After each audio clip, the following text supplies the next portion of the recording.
di sini 96%, makin besar Bopo itu makin jelek. Jadi memang kurang baik karena ada beberapa biaya yang lebih besar daripada pendapatan. Tapi bisa jadi biaya ini terjadi gara-gara ada investasi yang dikeluarkan oleh bank untuk modal ataupun untuk mendukung produksi, sehingga bisa jadi ini akan kembali normal di beberapa tahun berikutnya. Cost efficiency ratio sama gitu. Makin kecil berarti makin bagus. Ada financing to deposit ratio FDR, jumlah perbandingan antara orang yang menyimpan, dana yang disimpan dan dana yang disalurkan. Ada 80%. Jadi dari 100 triliun kita anggap seperti itu, 80 triliun disalurkan. Angka yang cukup normal karena 80 sampai 110 itu angka yang standar. Jadi kalau kurang dari 80% itu kurang baik, berarti sedikit sekali dana yang disalurkan. Kalau lebih dari 110% berarti kebanyakan dana yang disalurkan. Bisa jadi dalam penyalurannya bank mengambil modal. Jadi kalau dalam hal ini dari 100 miliar yang disimpan, kita ambil perbandingan supaya lebih mudah.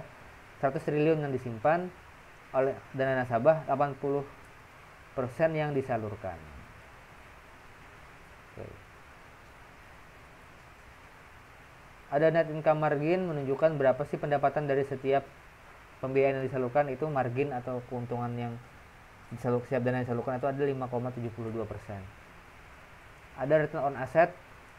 Return artinya keuntungan, aset adalah aset, berarti keuntungan dibanding dengan aset. Setiap aset yang dimiliki menghasilkan berapa dari keuntungan? 0,31%. Makin besar makin baik ya. Tapi ini makin kecil karena menurun dari tahun sebelumnya. Return on equity berarti equity modal. Setiap modal yang dimiliki oleh bank menghasilkan berapa persen? 1,57%. Cukup jelek sebenarnya karena menurun dari tahun 2016 7,4, 2017 4,10, 2,49 pada tahun 2018 dan 2019 turun 1,57. Mudah-mudahan nanti di masa yang akan datang bertambah. Bisa jadi ini harus dilihat lagi di laporan keuangan secara detail apa penyebab berkurangnya keuntungan. Juga NPF. Nah, NPF neto ini non performing finance atau bad finance, pembiayaan yang macet. Itu ada 3,38%. Dari pembiayaan yang disalurkan, kita lihat ke dana sebelumnya yang disalurkan di sini ada 27 triliun.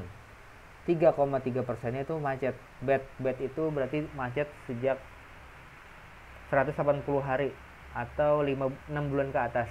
Sudah 6 bulan tidak bayar ke atas lebih daripada itu, maka jumlahnya ada 3,38%.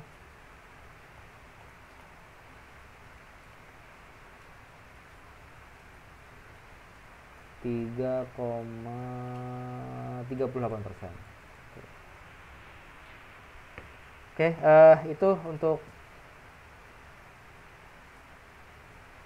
laporan tahunan dan laporan keuangan. Bagaimana cara penerapan laporan keuangan tadi dan bagaimana cara membacanya. Nanti ini sebagai pengenalan dari mata kuliah manajemen perbankan.